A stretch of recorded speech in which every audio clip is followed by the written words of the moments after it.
Hello, I'm Jeff Babner and welcome to the Networker's Edge. I want to talk to you a little bit about frogs and networking, but you'll have to indulge me a short time while I make the connection. We've been the advisor for hundreds of network marketing companies. They've been billion-dollar companies that are household words, and they've been mom-and-pop businesses you've never heard of. What sustains them all is obviously sales, but what fuels their success is the ability of their distributors to recruit. And at the foundation of all recruiting is good communication and people-to-people bonding.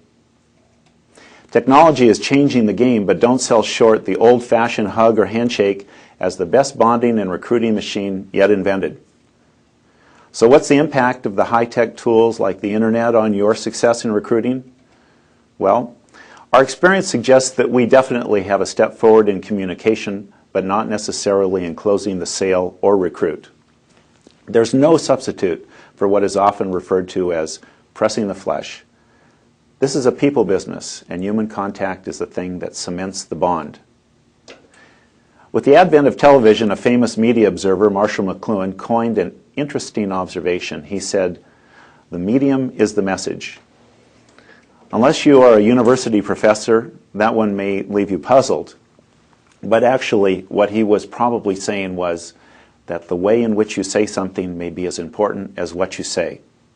So when you send your message by spam, when you send your message by an automated telephone device, when your recruits respond to your ads by calling and being greeted by a voicemail or answering machine, when their email is returned like a boomerang by an autoresponder, when they are greeted by an amazing array of technological communications devices, is it any surprise that you lose the recruit, someone who might have been pivotal in helping build your sales organization? This is not to say that numbers are not important. The rule in the sales world has always been that you have to expect a lot of no's if you're expecting to get a yes. In other words, you have to kiss a lot of frogs if you're going to marry a prince. One ingenious networker applied the frog-kissing principle to network marketing. The message is hands-on. And this old MLM fairy tale is entitled Network Marketing and Frogs. The tale goes something like this. You've got to kiss a lot of frogs to meet a prince. That's the job, and you've got to kiss them. You can't mail them a kiss. You can't stay in the office and wait for them to hop in and kiss you. You can't let advertising change them into princes.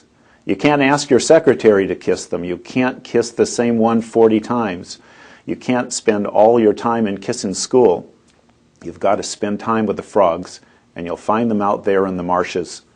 Then, when you find one, you've got to make contact. Remember, kissing is a contact sport. That is, if you really want to meet a prince.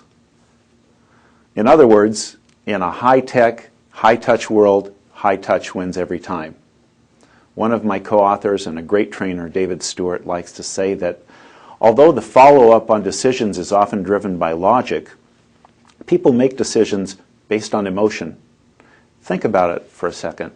He's right. Eminem doesn't say play the music, he says lose yourself in the music.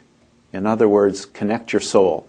Computers, internets, answering machines, emails can't do this. People don't lose themselves in email or autoresponders.